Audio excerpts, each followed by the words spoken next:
الشيطان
يصلح لكم أعمالكم ويغفر لكم ذنوبكم ومن يطع الله ورسوله فقد فاز فوزا عظيما. صدق اللہ العظیم.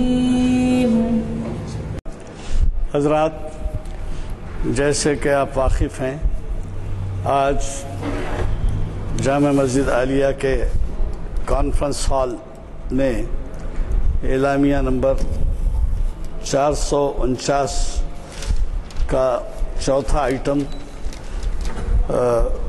بعنوان لین دین شریعت کی روشنی میں شریعت انفارمیشن سروس کی 461ویں نشست، اور ہمیں مخاطب کر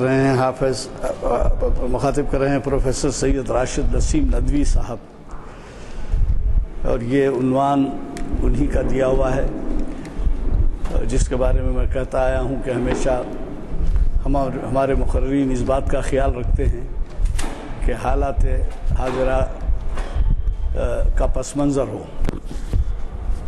آج کی اس نشست کا آغاز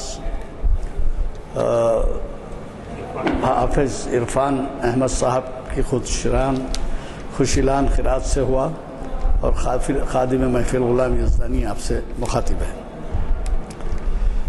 میں پروفیسر صاحب کے تعارف کی چندہ ضرورت نہیں محسوس کرتا، اس لیے کہ وہ ہمیشہ جہاں شہر کے مختلف علاقوں میں درس دیتے ہیں، خطاب کرتے ہیں، وہیں جامع مسجد عالیہ کو بھی مہینے 2 مہینے میں ایک دفعہ یاد کر لیتے ہیں، اور اس طرح ہمیں ان کے خیالات سے استفادے کا موقع ملتا ہے. مجھے چندہ اس بات کی بھی ضرورت نہیں کہ بتاؤں وہ پریزیڈنٹ آف انڈیا کے خطاب یافتہ ہیں، ایوارڈ یافتہ ہیں. تو بہرحال آج کی یہ نشست کا بہت اہم عنوان ہے، اور مجھے قوی توقع ہے کہ ہمیں استفادے کا موقع رہے گا. الحمدللہ رب العالمین،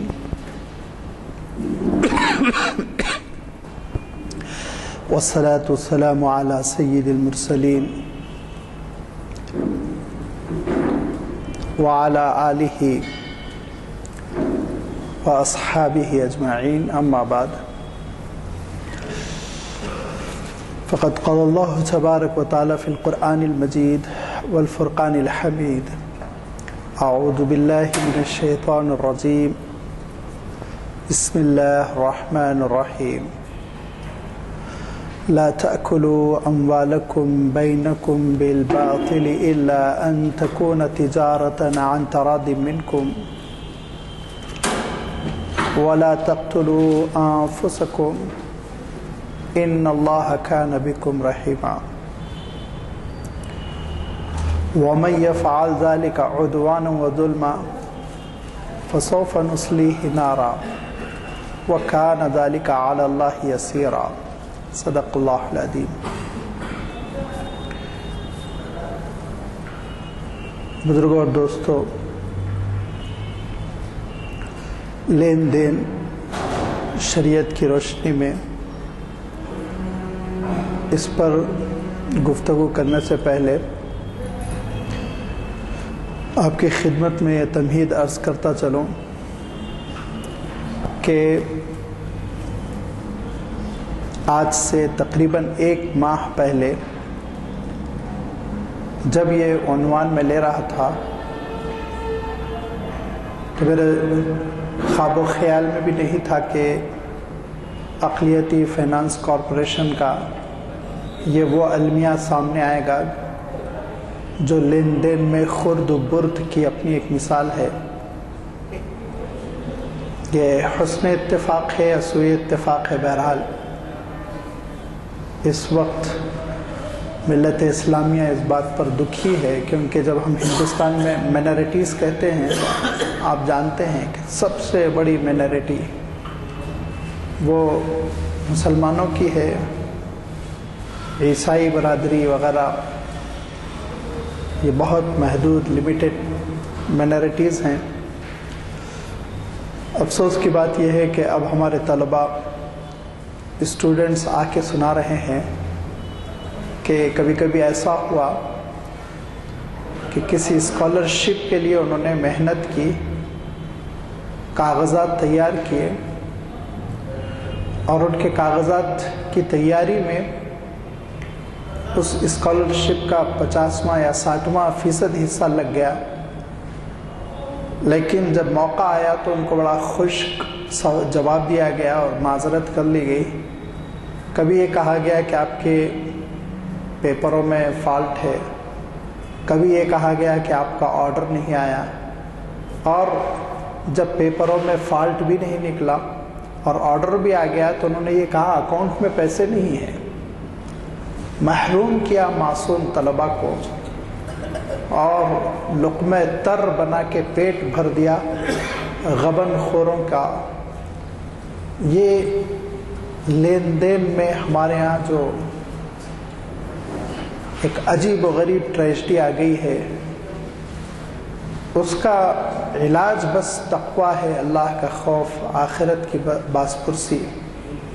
اس عقیدے سے محروم ہونے کی وجہ سے آج کا انسان مال کا دیوانہ ہوا جا رہا ہے، اور اللہ کے رسول صلی اللہ علیہ وسلم کا ارشاد اتنا پیارا لگتا ہے اور ایسا حسب حال لگتا ہے کہ جیسے آج ہی کا نقشہ اللہ کے رسول نے کھینچا ہو، کہ فرمایا تھا تعیس عبد الدینار والدرہم، دینار اور درہم کا بندہ تباہ ہو گیا، برباد ہو گیا۔ عبد الدینار والدرہم کا جو لفظ اللہ کے رسول نے ارشاد فرمایا، اس کی بلاغت، اس کا حسن نکھر کر آ گیا ہے۔ آج مال کے دل دادا، اور دل دادا کا لفظ بھی بہت چھوٹا ہو گیا، مال کے بندے، مال کے غلام انسانی قدروں کو پامال کر چکے ہیں، دینی قدروں کو تجاوز کر چکے ہیں، قانونی حدود کو انہوں نے مٹا دیا، اپنے درمیان سے ہٹا دیا، منمانی کر رہے ہیں، اور جو مستحق ہے اس مستحق تک سرمایہ پہنچ نہیں پا رہا ہے۔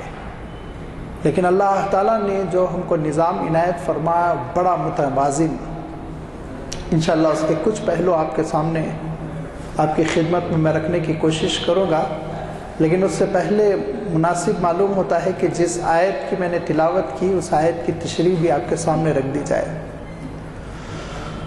سورہ نساء کی آیت میں اللہ تعالیٰ ارشاد فرماتا ہے لا تاکلوا اموالکم بینکم بالباطل دیکھو تم اپنی دولت کو، اپنے مال کو آپس میں ناجائز غیر قانونی طریقے سے ہڑپ نہ کرو، کھایا نہ کرو. الا ان تکون تجارتا عن تراض منکم، الا یہ کہ باہمی رضامندی کے ذریعے سے لین دین ہو. لین دین کا ترجمہ تجارت سے میں کر رہا ہوں، تجارت کا ترجمہ لین دین سے میں کر رہا ہوں، اس پہ میں ابھی روشنی ڈالوں گا. آگے ارشاد فرمایا، آیت کا بھی جز باقی ہے، آیت مکمل نہیں ہوئی. وَلَا تَقْتُلُوا أَنفُسَكُمْ، اپنے آپ کو قتل نہ کرو. مفسرین میں سے بعضوں نے کہا کہ ہاں خودکشی کی حرمت کا تذکرہ ہے. ہاں الحمدللہ وہ بھی ہے، شریعت میں حکم، اس کا انکار نہیں. لیکن اس آیت میں لا تقتلوا انفسکم کا ارشاد فرمانا اشارہ کر رہا ہے کہ اگر معاملات صاف ستھرے نہیں ہوں گے اور اگر لین دین میں ناجائز طریقے سرایت کر جائیں گے تو انسانیت اپنے آپ کو قتل کر ڈالے گی، انسان برباد ہو جائے گا، تباہ ہو جائے گا. جبکہ اللہ تعالیٰ تو بڑا مہربان ہے، وہ چاہتا ہے کہ انسانیت نشو و نما پائے، ڈیولپڈ ہو، ترقی پائے، گروتھ ہو. ان اللہ کان بکم رحیما، مولا تو تم پر مہربان ہے، وہ تو تمہارے ساتھ رحمتوں کا معاملہ کرنا چاہتا ہے، اور تم کیا کر رہے ہو؟ وَمَن يَفْعَلْ ذَلِكَ عُدْوَانًا وَظُلْمًا، یہ حرکت جو بھی حد سے تجاوز کرتے ہوئے، حدود سے آگے بڑھتے ہوئے ظلم کے ساتھ کرے گا، فَسَوْفَ نُصْلِيهِ نَارًا، ہم اس کو جہنم میں چھوڑ دیں گے. اور وَكَانَ ذَلِكَ عَلَى اللَّهِ يَسِيرًا، یہ انسان کا حشر کرنا اللہ کے لیے بہت آسان ہے. ذرا غور کرو، وہ قادر مطلق ہے، ڈرو اس سے، تم اس کا تقوی اختیار کرو. اللہ تعالیٰ ارشاد فرماتا ہے آپس میں ایک دوسرے کا مال ناجائز طریقے سے ہڑپ نہ کرو. الا ان تکون تجارتا عن تراض منکم، تجارت تقریباً لین دین ہی کو کہتے ہیں. اور قرآن مجید میں بھی اللہ تعالیٰ نے اور عربوں کا استعمال بھی ہے کہ اشترا کا لفظ ارشاد فرمایا. اشترا کے معنی ہی ہوتے ہیں ایک چیز دینا، دوسری چیز لینا. تجارت کیا ہے آپ غور کیجئے. تجارت کے معنی یہ ہے کہ ایک چیز آپ کے نزدیک غیر مطلوب ہے، وہ آپ نے کسی اور کو دے دی، اور اس کے پاس جو چیز مطلوب ہے وہ آپ نے حاصل کر لی.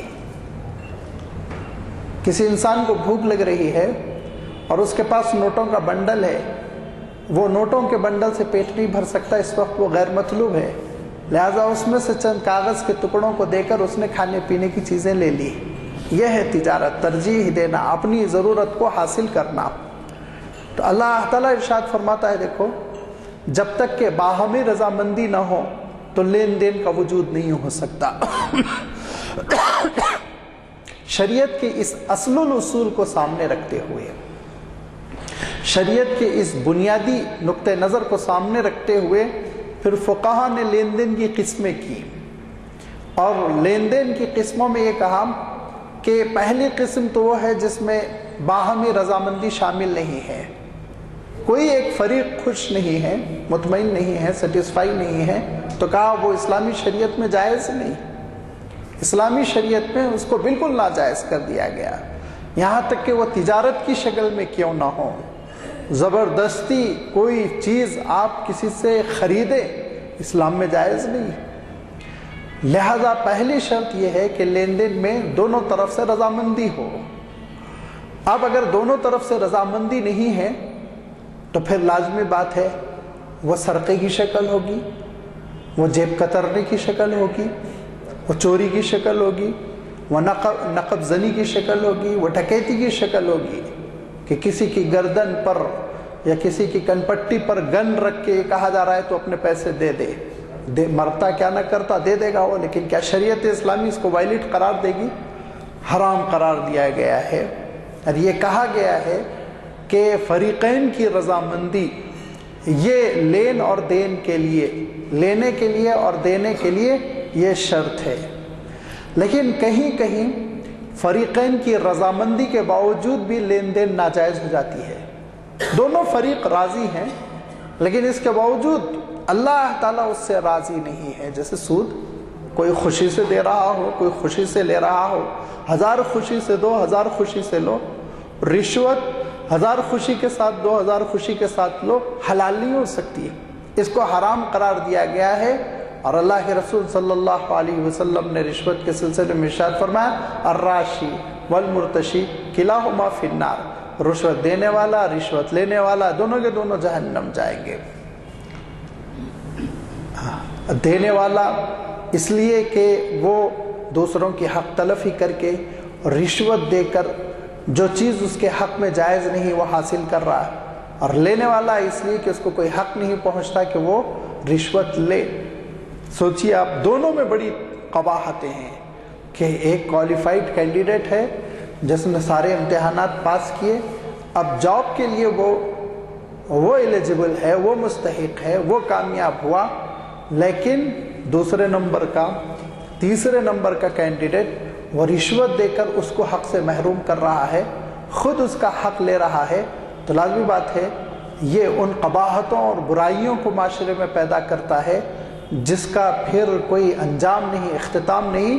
وہی لا تقتلوا انفسکم، کہ اگر شریف ہے بیچارہ نمبر 1 کینڈیڈیٹ، صبر کر لیا، لیکن اگر ذرا بھی اس کے پائے استقامت میں لغزش پیدا ہو گئی تو وہ قتل کرے گا، نیکسلائٹس بنے گا، اور وہ سازش کرے گا، وہ کسی حرام غلط راستے سے داخل ہونے کی کوشش کرے گا، معاشرے کا پورا امن جاتا رہے گا۔ فرمایا راشی والمرتشی کلاہما فی النار، دونوں کو روکا اللہ کے رسول صلی اللہ علیہ وسلم نے۔ سود کے سلسلے میں تو آپ جانتے ہیں کہ اللہ تعالیٰ نے اس وضاحت اور صراحت کے ساتھ ارشاد فرمایا کہ اگر سودی لین دین تم نہیں چھوڑنا چاہتے ہو تو آ جاؤ اللہ تعالیٰ کے مقابلے جنگ پر، آمادہ ہو جاؤ اس سے جنگ پر۔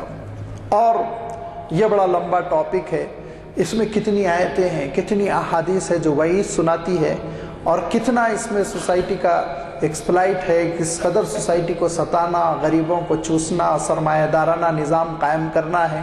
یہ ایک بہت لمبی وضاحت ہے، یہاں مشکل ہے۔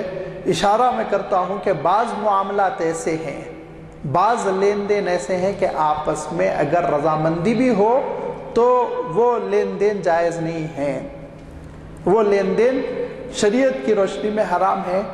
وہی انہی لین دین میں بغیر لین دین کے جو شادی ہوگی کہہ کے اشتہار آتا وہ بھی داخل ہے، اگرچہ کہ بظاہر کبھی کبھی لڑکی والے لڑکے والے دونوں کے دونوں خوش ہیں۔ ٹھیک ہے کہ لڑکی کے والد کہہ رہے میری پوزیشن ہے، میں دے سکتا ہوں اسی لیے میں دے رہا ہوں، اور ٹھیک ہے کہ اشتہار میں یہ کہہ دیا تھا کہ بغیر لین دین شادی ہوگی، لیکن اس کے باوجود بھی شریعت اس کو اس لیے گوارا نہیں کرے گی کہ اس کے پیچھے ایک مقدس رشتے کو بیچنے کا تصور پایا جاتا ہے۔ وہ مقدس رشتہ جس کے سلسلے میں اللہ تعالیٰ نے قرآن پاک میں 3 موقعوں پر 3 مختلف انعامات کی شکل میں اس کا تذکرہ کیا۔ ایک موقع پر اللہ تعالیٰ ارشاد فرماتا ہے کہ ہم نے یہ نظام اس لیے رکھا تاکہ آپس میں محبت مودت پیدا ہو، خرید و فروخت نہ ہو، کھیچمتانی نہ ہو، محبت ہو، مل جل کر 2 خاندان پنپ سکے، ترقی کر سکے۔ دوسرے مقام پہ اللہ تعالیٰ ارشاد فرماتا ہے بنین و حفدتن، اللہ تعالیٰ نے یہ نظام اس لیے رکھا تاکہ نسل انسانی بڑے خوبصورت انداز میں آگے بڑھے، تمہاری اولاد ہو، تمہارے پوتے ہوں، ساری ترقی ہے اس بنیاد پر ہو کہ انسان ایک دوسرے کو شیئر کرے، ایک دوسرے کے ساتھ محبت کے ساتھ کوآپریٹ کرے۔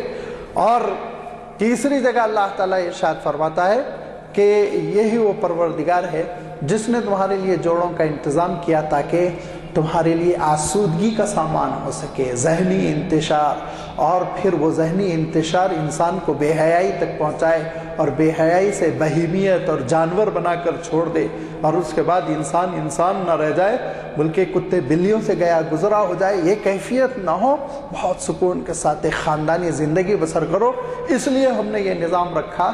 اب یہ اس نظام میں اگر کمرشل مائنڈڈ ہو جائے انسان تو پھر بہت خلل ہوگا، اور اس قدر اس میں برائیاں ہوں گی، اتنی قباحتیں ہوں گی جس کی آج 20 مثالیں ہم دیکھ رہے ہیں، 20 مثالیں ہم دیکھ رہے ہیں۔ اور ایڈوکیٹ صاحب شاید میری اس بات کی تائید کریں گے کہ سینکڑوں کیسز ہے، سینکڑوں سے بھی متجاوز ہزاروں کیسز ہے جس میں جج کے سامنے خواتین وہ نجی باتیں بیان کر رہی ہیں جو شاید گھر میں ماں باپ کے سامنے بھی بیان کرنے میں عار محسوس کرے.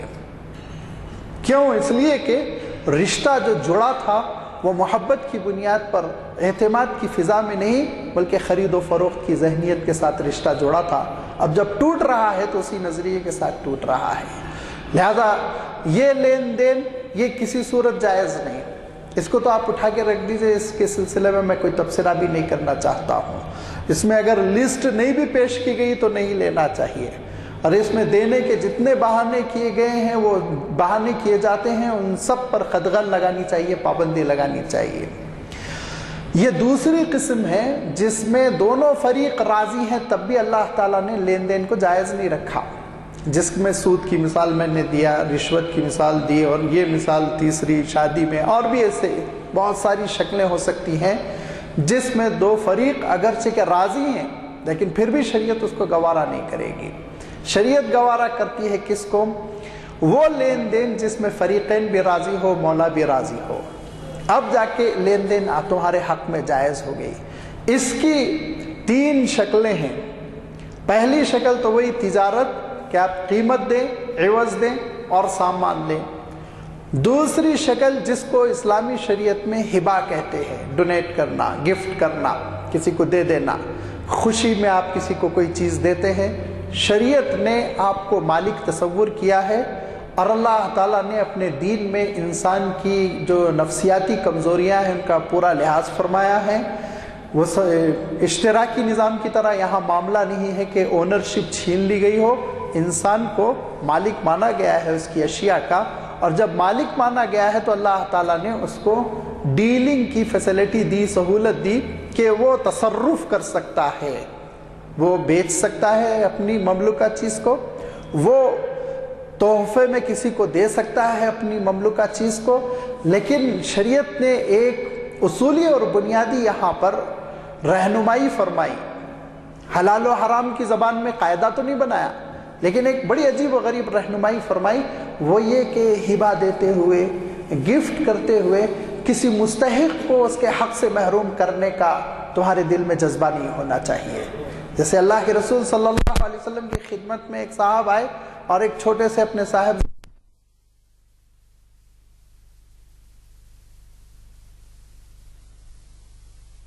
اللہ کے رسول صلی اللہ علیہ وسلم نے ارشاد فرمایا اور بھی ہیں بیٹے؟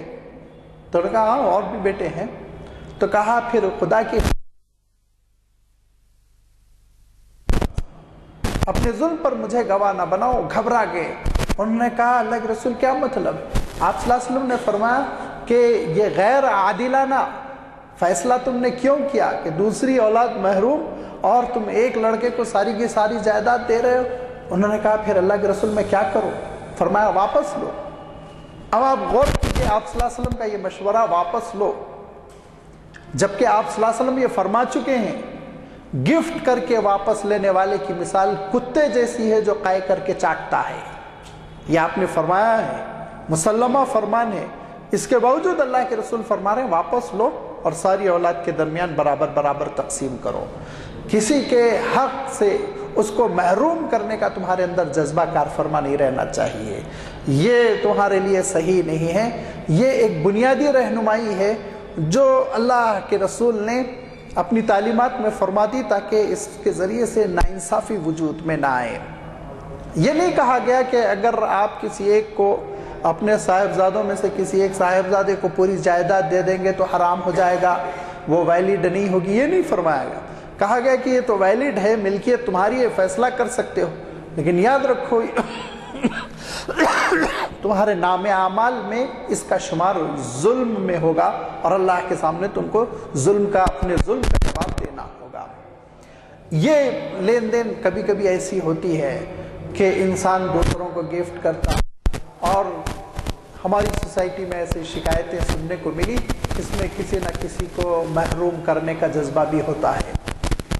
اس میں ایک مثال بکثرت ہے، وہ یہ کہ عام طور پر وہ لوگ جن کی 2 بیویاں ہیں، ذرا بڑی بیوی سے تلخ تعلقات ہیں تو چھوٹی بیوی کو پورا دے دیتے ہیں، بڑی بیوی اور ان کی اولاد کو محروم کر دیتے ہیں، یہ شکایتیں سننے میں آئی ہیں۔ یہ سراسر ناجائز ہے، یہ سراسر ظلم ہے، اللہ تعالیٰ کے پاس ناپسندیدہ ہے، اللہ تعالیٰ کے پاس اس کا جواب دینا ہوگا۔ آگے نہیں بڑھ سکے گا انسان کا قدم جب تک کہ وہ اس مسئلے کو صاف نہ کر لے۔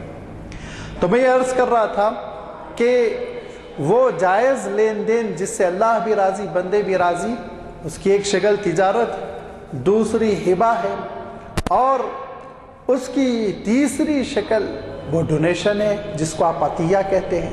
خوشی کے ساتھ آپ کسی نیک کام کے لیے کسی چیز کو دے دیں، اور صدقے کا اس میں آپ صدقے سے مراد اجر کا آپ اس میں تصور رکھیں، ثواب کی نیت رکھیں۔ یہ وہ لین دین ہیں جن کی مختلف شکلیں بنتی ہیں اور اسلام میں ان کو ویلڈ قرار دیا گیا ہے۔ لیکن یاد رکھیے کہ اس میں کبھی کبھی ایسا ہوتا ہے کہ جب ایسی لین دین ہو جس میں بظاہر بندے بھی راضی، جس میں شریعت کی جانب سے بھی کوئی اعتراض نہیں، ایسی لین دین کے سلسلے میں کبھی کبھی بیرون سے قباحتیں پیدا ہو جاتی ہیں، آپس میں جھگڑے ہو جاتے ہیں غلط فہمی کی وجہ سے۔ آسان مثال ہے، میں نے کہا تھا کہ اس کو میں 10,000 میں بیچوں گا، اور سننے والے نے اس کو سنا کہ 5,000 میں بیچیں گے، تحریر کی غلطی ہو گئی، سننے کی غلطی ہو گئی، وغیرہ وغیرہ۔ ایسی صورت میں جھگڑا بڑھتا ہے، اور جھگڑا جب قاضی کے پاس جاتا ہے یا فیصلہ کرنے والے کے پاس جاتا ہے، تو ایسی صورت میں جو انسان یہ تصور کر رہا ہے کہ وہ ناجائز غلط ظالمانہ انداز میں اس سے چیز کو ہڑپ کر رہا ہوں، تو اس کی جواب دہی یہ قرار دی گئی کہ وہ اس معاملے میں احتیاط کرے۔ اس کی میں مثال دے رہا ہوں، مثلا زمین کے سلسلے میں دو بھائیوں میں جھگڑا ہوا وراثت کے معاملے میں، یا خرید و فروخت ہوئی تھی۔ میں سمجھ رہا ہوں میرا پلاٹ 200 گز کا ہے اور پڑوسی کا پلاٹ 150 گز کا ہے، وہ سمجھ رہا ہے اس کا پلاٹ 175 گز کا ہے، میرا پلاٹ بھی 175 کا ہے، برابر برابر ہم نے خریدا تھا، پیپروں کی وجہ سے اب کنفیوژن پیدا ہوا، کورٹ میں چلا گیا۔ مجھے یقین ہے کہ میرا پلاٹ 175 گز کا ہے، لیکن میں کسی سامنے والے کی کمزوری کا فائدہ اٹھا رہا ہوں، کمزوری کا فائدہ اٹھا کر میں اس کی جائیداد ہڑپ کرنا چاہ رہا ہوں، اس کا مال کا ایک حصہ ہڑپ کرنا چاہ رہا ہوں، اور قانون نے میرے حق میں فیصلہ دے دیا۔ کاغذی کمزوریوں کی وجہ سے، گواہیوں کی کمزوری کی وجہ سے، یا ایک اور کمزوری کی وجہ سے جس کا میں اشارہ کروں گا، تو ایسی صورت میں قانون اجازت دے، اور قانون نہیں بلکہ وہ اسلامی شریعت کا قاضی کہے کہ ہاں تمہارا ہی ہے تم لے لو، تب بھی وہ چیز جائز نہیں ہوگی، حرام ہوگی۔ اس کی دو زبردست دلیلیں ہیں۔ ایک دلیل تو اللہ کے رسول صلی اللہ علیہ وسلم کا اتنا واضح ہے ارشاد کہ فرمایا 2 شخص میرے پاس لڑتے ہوئے آتے ہیں، ارشاد فرمایا کہ 2 شخص کسی قضیے میں، کسی مسئلے میں میرے پاس جھگڑتے ہوئے آتے ہیں، اور فرمایا ایک اس میں چرب زبان ہے، ایک اس میں چرب زبان ہے، بڑی زبردست دلائل پیش کرتا ہے، اور اپنے حق میں اس چیز کا فیصلہ کروا لیتا ہے جس کا وہ مالک نہیں ہے۔ اللہ کے رسول صلی اللہ علیہ وسلم ارشاد فرما رہے ہیں مجھ سے وہ اپنے حق میں اس چیز کا فیصلہ کروا لیتا ہے جس کا وہ مالک نہیں۔ تو فرمایا انما انا بشر، میں انسان ہوں اور میں فیصلہ کر دوں گا تو وہ میرے فیصلے پر مطمئن ہو کے، نبی اور رسول نے کہا کہ یہ تمہاری ہے یہ چیز، خوش ہو کے گھر نہ جائے۔ انما اقطع له قطعة من النار، میں اس کے لیے آگ کا ایک ٹکڑا دے رہا ہوں، وہ کان کھول کر سن لے، جہنم میں جائے گا، ارشاد فرمایا میں اس کے لیے آگ کا ایک ٹکڑا کاٹ کے دے رہا ہوں۔ لہذا وہ اپنی چرب زبانی سے نبی کے ذریعے سے فیصلہ کروا لیا، نبی نے کہا یہ چیز تمہاری ہے، لہذا اب کون میری باس پرس کرنے والا ہے؟ مطمئن ہونے کی ضرورت نہیں، اللہ کے پاس تمہاری اس پر باس پرس ہوگی۔ اور یہ کبھی کبھی چرب زبانی کا مسئلہ ایسا ہوتا ہے کہ انسان اور بڑے سے بڑا فاضل جج وہ شش و پنچ میں پڑ جاتا ہے، تردد میں پڑ جاتا ہے، فیصلے میں غلطی ہونے کا امکان باقی رہتا ہے۔ اس کی نظیر قرآن مجید میں اللہ تعالیٰ نے پیش فرمائی کہ حضرت داؤد علیہ السلام کی عدالت ہے، وہ نبی اور رسول جن کا عالم یہ ہے کہ جب وہ وقت تہجد پروردگار کو پکارتے ہیں تو ان کی سر سے پرندے بھی اپنی سر ملاتے ہیں، اور ان کی دعاؤں اور مناجات میں چرند و پرند فضائیں شریک ہو جایا کرتی ہیں، ایسے نبی اور رسول۔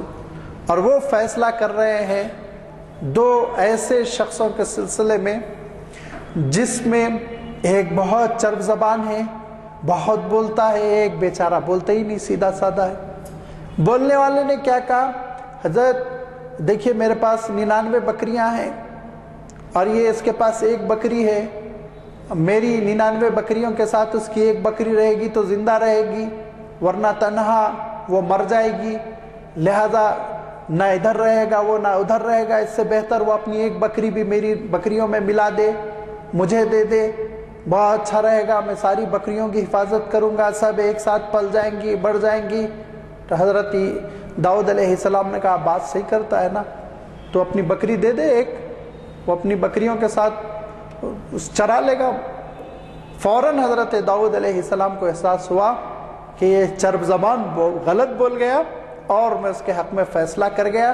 اللہ کے دربار میں سجدے میں گر پڑے، رویا، گڑ گڑایا، توبہ کی، اور یہ کہا کہ مولا بہت ایسا ہوتا ہے کہ یہ شیئر پارٹنرز جو ہوتے ہیں نا، اس میں سے بعض دیگروں پر غالب آ جاتے ہیں اور اپنے حق میں فیصلہ کروا لیتے ہیں، اللہ ایسی غلطیوں سے آپ مجھے محفوظ رکھے۔ تو صرف حسن عرض کی وجہ سے، بہترین پریزنٹیشن کیا اس کی وجہ سے دوسرے کا حق مار کر انسان کو خوش نہیں ہونا چاہیے۔ اللہ تعالیٰ نے اشارہ فرمایا، اللہ کے رسول نے تاکید فرما دی کہ ایسی صورت میں تم کو ہرگز یہ غلط فہمی نہیں ہونی چاہیے کہ وہ چیز تمہارے حق میں جائز ہو گئی اور تم اس کو برتو، استعمال کرو، نہیں، وہ تمہارے لیے وبال ہوگی، وہ تمہارے لیے عذاب کا ذریعہ ہوگی۔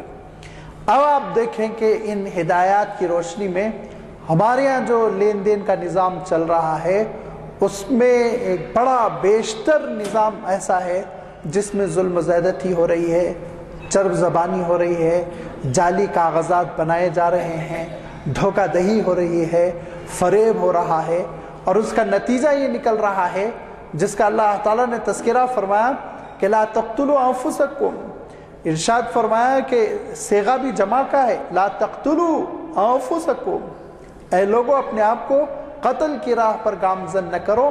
انسانیت اجتماعی طور پر خودکشی کی راہ پر گامزن ہو گئی ہے، انسانیت پوری کی پوری تباہ ہو رہی ہے، سرمایہ دارانہ وہ نظام قائم ہو گیا جس کے نتیجے میں ایک شخص کے پاس انگنت دولت ہے جس کو آپ شمار نہیں کر سکتے، بلکہ آپ کے کمپیوٹر نہیں شمار کر سکتے۔ 3 لاکھ کروڑ کا وہ مالک بنا ہوا ہے، اور اسی کے زیر سایہ ایک شخص کا عالم یہ کہ سر چھپانے کے لیے اس کو جھوپڑی میسر نہیں، پیٹ بھرنے کے لیے روٹی میسر نہیں۔ یہ عدم توازن کس بات کی طرف لے جاتا ہے؟ عدم توازن جو لے جاتا ہے وہ یہ کہ جن کے پاس سرمایہ نہیں، پیسے نہیں، دولت نہیں، وہ چور بنتے ہیں، وہ چکے بنتے ہیں، وہ ڈاکو بن جاتے ہیں، وہ نقب لگاتے ہیں، وہ قتل کرتے ہیں، اور پھر انسانی زندگی کا چین درہم برہم ہو جاتا ہے، سکون ختم ہو جاتا ہے۔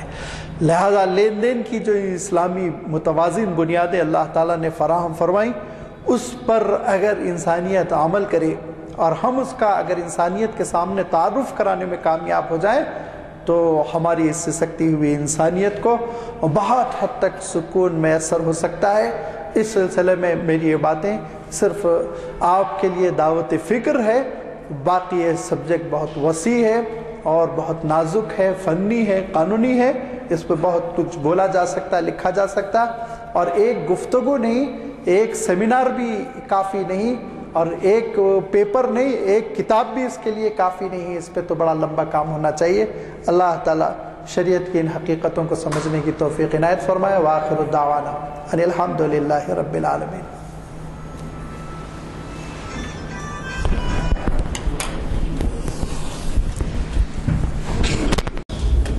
حضرات، آپ نے ہمارے آج کے مقرر پروفیسر راشد نسیم ندوی صاحب کا خطاب سماعت فرمایا. آپ کو خود اندازہ ہوا ہوگا کہ حالات زمانہ کس طرح بدلتے جاتے ہیں اور پھر ہم کیسے برائیوں میں مبتلا ہو رہے ہیں.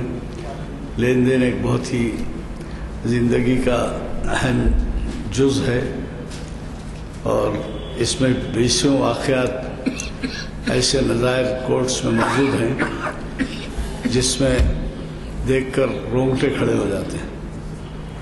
آپ اندازہ لگائیے کہ دو مومنوں کی لڑائی ہے اور پھر کھڑے میں کھڑے رہ کر خدا کی قسم کھا کر یہ ایک بات کرتا ہے تو دوسرا دوسری بات کرتا ہے.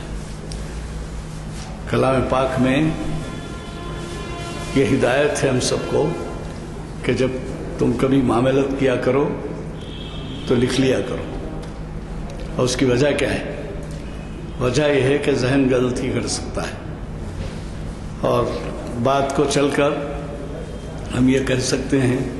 جیسے مثال کے طور پر کسی معاملت میں بات ہو رہی ہے، کسی نے کہا 1 لاکھ، کسی نے 1.25 لاکھ، 1.5 لاکھ، آخر جا کے کچھ تصفیہ ہے، اس کے بعد ایک کے پاس ذہن میں ایک رہ گیا، دوسرے کے ذہن میں دوسرا رہ گیا اور پھر جھگڑے لڑائی. تو تحریر جو ہے چونکہ مٹتی نہیں ہے اس لیے جو ہے وہ بہت اہم ہوتی ہے. لیکن اس کو کیا کیجئے کہ تحریر میں موجود ہونے کے باوجود ایک دوسرے کے خلاف قسم کھا کے خدا کی یہ بیان دیتے ہیں کہ یہ ایک بات کرتا ہے، ایک دوسری بات کرتا ہے. اور ابھی آپ نے جو لین دین کا معاملہ فرمایا، اب وہ لین دین کے شادی بیاہ کے موقع پر بات کہی، یہ بہت ہی بڑا عام مرض ہم لوگوں میں ہے اور اس میں جب تک کہ آپ خود بھی اپنی حد تک جو کچھ کوشش و کاوش کر سکتے ہیں نہ کریں، یہ بڑی ہی علت ہے جو ملت کو کھائی جا رہی ہے. اور اس سے کئی اس کے برے اثرات ہیں جو وعظوں میں بھی آپ سنتے رہتے ہیں، نکاح کے موقع پہ سنتے رہتے ہیں، کئی مرتبہ سنتے رہتے ہیں، لیکن یہ ہم سے دور نہیں ہو رہی ہے. ماننا پڑے گا کہ شادی کے معاملات لین دین جو ہوتا ہے اس میں طرح طرح کی برائیاں ہیں اور اس میں بڑی ضرورت اس بات کی ہے کہ ایسے حضرات جو اثر انداز ہو سکتے ہیں وہ اثر انداز ہوں، نہ یہ کہ ہم کو کیا کرنا ہے اور اس معاملے سے ہم دور رہیں گے اور ہم نہیں جائیں گے. یہ جیسے مثال کے طور پہ یہ کہا جاتا ہے کہ بعض وقت آپ پہ اتنی ذمہ داری آتی ہے کہ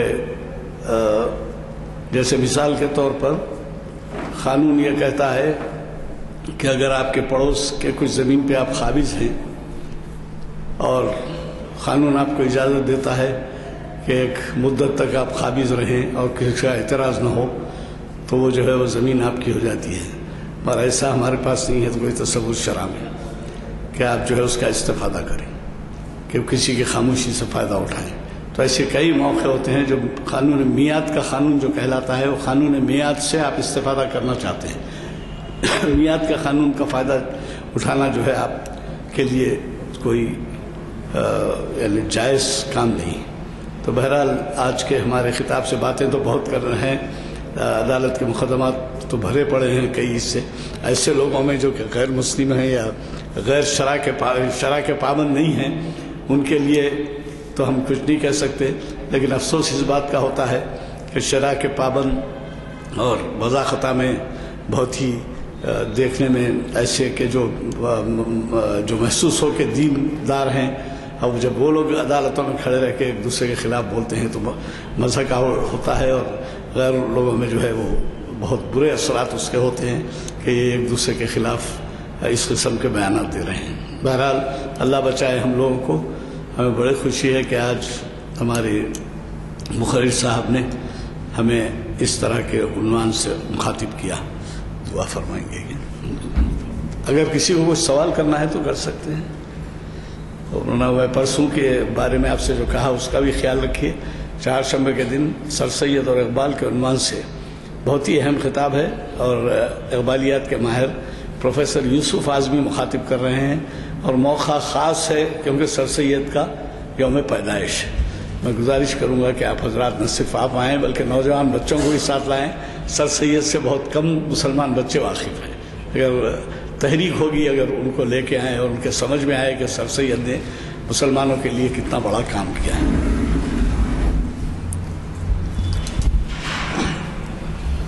اللهم لك الحمد كما ينبغي لجلال وجهك وعظيم سلطانك، الصلاة والسلام على حبيبك ورسولك محمد آله وأصحابه۔ ربنا آتنا في الدنيا حسنة وفي الآخرة حسنة وقنا عذاب النار۔ ربنا تقبل منا إنك أنت السميع العليم وأرنا مناسكنا وتب علينا إنك أنت التواب الرحيم برحمتك يا أرحم الراحمين۔ الحمد لله رب العالمين۔ صلی اللہ